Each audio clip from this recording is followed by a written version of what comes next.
Buen día, hoy les presentaremos nuestro informe técnico sobre el posible efecto de las pausas de hidratación en el aumento de goles durante el Mundial del 2026. Para ello realizamos un análisis estadístico y econométrico con información oficial de la FIFA. A continuación, mi compañero dará inicio a nuestra presentación. Y bajo qué condiciones esta comparación tiene sentido. Aquí los números hablan por sí solos. 215 goles en fase de grupos, 72 partidos y un promedio de 2.99 goles por partido, siendo este el máximo histórico. Pero cuando comparamos 2026 contra la historia del Mundial, que empezó desde 1930, la prueba T nos dice que esa diferencia no es estadísticamente significativa, con un p-valor de 0.84. ¿Pero por qué pasa esto? Porque mezclar un mundial de 13 selecciones de 1930 con un de 48 en este de 2026 no es una comparación muy ajustada. Para eso, construimos una muestra filtrada, solo mundiales desde 1986 y solo fase de grupos, para tener formatos comparables así entre sí mismos. Ahí nos quedamos con 516 partidos de los 1036 originales. Y ese filtro resuelve parte del problema, pero vamos a ver a continuación que también introduce uno nuevo. El número de equipos sigue estando perfectamente ligado al año del Mundial. En el punto 2, hipótesis sobre la expulsión de los goles, nos preguntamos si fuese distinto, ¿qué es esto que lo explicaría? Primero, medimos qué tan grande es esa diferencia con la muestra ya filtrada, usando la de Cohen, que nos dio 0.29, un efecto pequeño a mediano. O sea, si hay una diferencia real, pero no es enorme.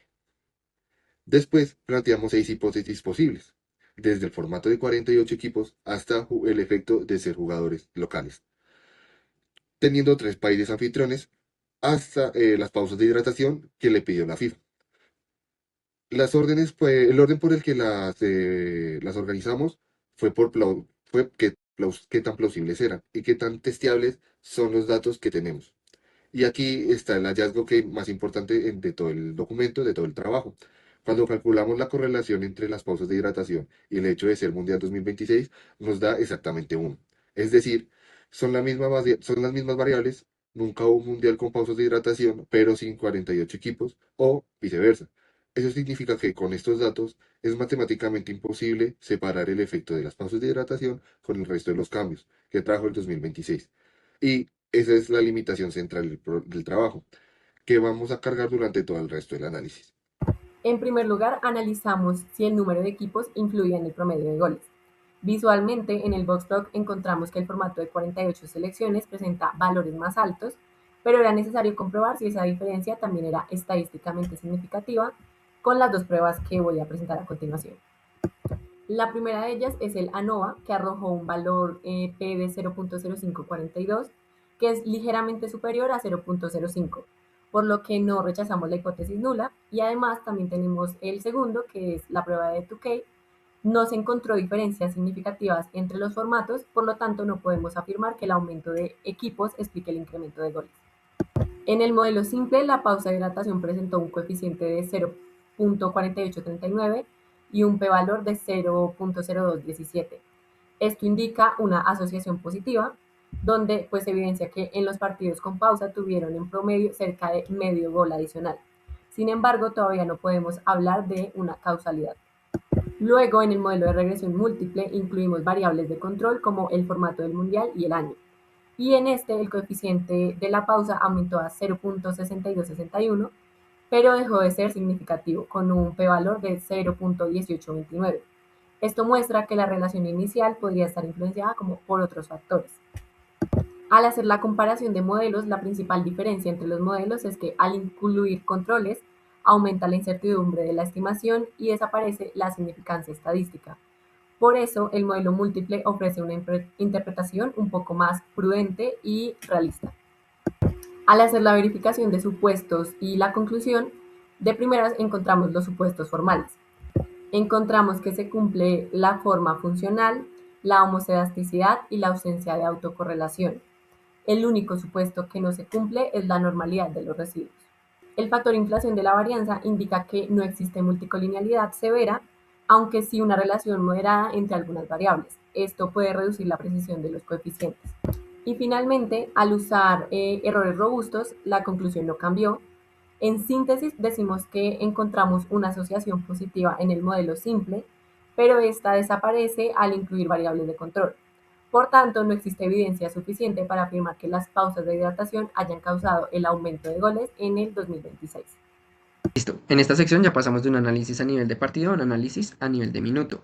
El objetivo es estudiar si la frecuencia de los goles cambia en los minutos posteriores a las pausas de hidratación y si ese comportamiento fue diferente en el Mundial de 2026 frente a los mundiales anteriores. Lo primero que hicimos fue construir la base de Goal Rate Window. Para esto agrupamos inicialmente la información de goles por año del Mundial y por minuto reglamentario. Para cada combinación contamos cuántos goles se anotaron en ese minuto específico durante todos los partidos de la fase de grupos. Después calculamos el número total de partidos de fase de grupos disputados en cada mundial y dividimos el número de goles de cada combinación entre ese número de partidos. De esta manera se puede construir la variable goals per minute. Esta variable puede interpretarse como la tasa promedio de goles por partido en un minuto específico. La unidad de observación ya no es un partido ni un gol, sino es como la combinación de ambas. Em, por ejemplo, en el Mundial de 1986, en el minuto 1 se hizo un gol en los 36 partidos. Entonces, la tasa es equivalente a 0.0278 goles em, por partido en ese minuto. Ahora, para la verificación de la base, verificamos tres aspectos principales. El primero es que cada combinación observada de año y minuto apareciera una sola vez, por lo que no existe ningún registro duplicado. La segunda es que goals per minute fuera siempre mayor o igual a cero, como corresponde a una tasa construida a partir de conteos de goles. Y finalmente, pues comprobamos que la base resultante estaba conformada por 700 observaciones. Debido también a una diferencia de nomenclatura en la guía, creamos una variable goals per match que contiene exactamente los mismos valores de goals per minute. Este cambio de nombre no modifica información ni nada, solamente permite estimar el modelo exactamente como nos lo pedía el taller.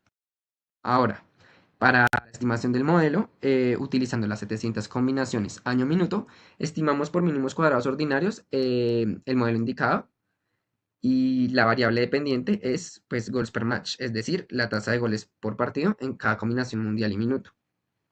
Entonces, el modelo incluye un indicador para la ventana comprendida entre los minutos 25 y 35, otro para la ventana entre 70 y 80, y un indicador que identifica el Mundial de 2026 y dos términos de interacción entre el Mundial de 2026 y cada ventana temporal. Estas ventanas se mantienen exactamente como aparecen en la guía, aunque sean diferentes de las ventanas más estrechas utilizadas pues en el análisis descriptivo anterior. El propósito de la especificación es pues determinar si la diferencia entre las tasas de goles dentro de cada ventana y la tasa de los demás minutos fue particularmente distinta o no entre la de 2026 y los otros mundiales. Y los parámetros centrales para el análisis de interacción son que entre la ventana de 25 a 35 y el Mundial de 2026 tiene un coeficiente de 0.00264. Y por otra parte, la interacción entre la ventana 70 a 80 y el Mundial de 2026 presenta un coeficiente de menos 0.00733.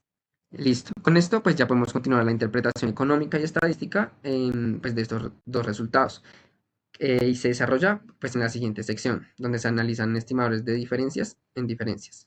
Y bueno, en esta siguiente parte vamos a hablar de la interpretación de los parámetros. Las interacciones del modelo funcionan bajo una visión de diferencias en diferencias. Se está comparando el mundial jugado en el 2026 con los mundiales realizados entre 1986 a 2022. Al mismo tiempo, se comparan los minutos posteriores a las pausas de hidratación con los minutos en donde no existía ninguna de estas para poder aislar el efecto que tenían las pausas de hidratación sobre nuestra variable de interés. Bajo esto, el modelo no nos presenta evidencia suficiente para asegurar de que las pausas de hidratación hayan modificado las tasas de goles.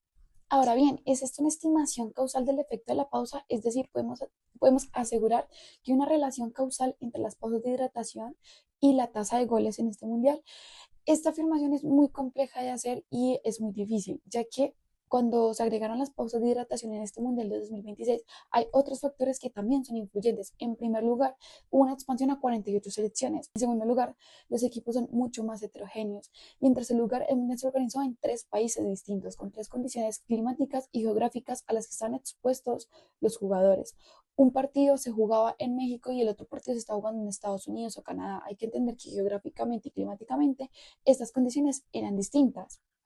Ahora bien, la especificación de nuestro modelo supone que el posible efecto de las pausas de hidratación se concentran en los minutos de 25 a 35 y de 70 a 80.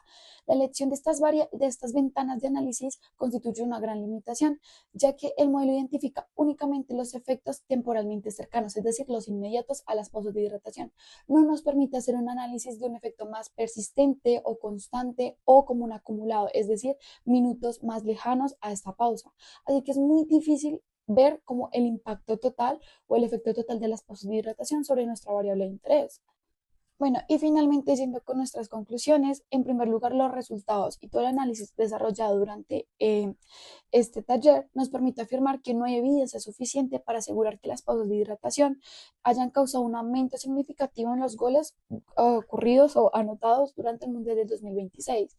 En segundo lugar, es metodológicamente imposible aislar únicamente el efecto de las pausas de hidratación sobre todo nuestro modelo. Y la última conclusión que nos parece que también es muy importante es que una estimación significativa no constituye evidencia suficiente para afirmar que hay una relación causal o que hay una causalidad directa entre dos o más variables. Este ejercicio nos puso en evidencia que la validez de una inferencia causal no depende únicamente de la calidad de la estimación o de la rigurosidad y sofisticación que tenga nuestro modelo econométrico, que incluso puede cumplir con todos los supuestos, sino también de la calidad de los datos, del diseño de la investigación y de lo más importante, qué tan probable o qué tan factible es poder aislar la variable de interés sobre la variable que queremos ver cuál es el impacto o cuál es la correlación, porque tenemos un montón de otros parámetros o otros efectos que están también influyendo sobre esta variable de interés, que sería la variable regresada. Entonces, también depende mucho de qué probabilidad o qué facilidad tenemos para aislar este efecto de interés sobre este otro efecto que queremos analizar.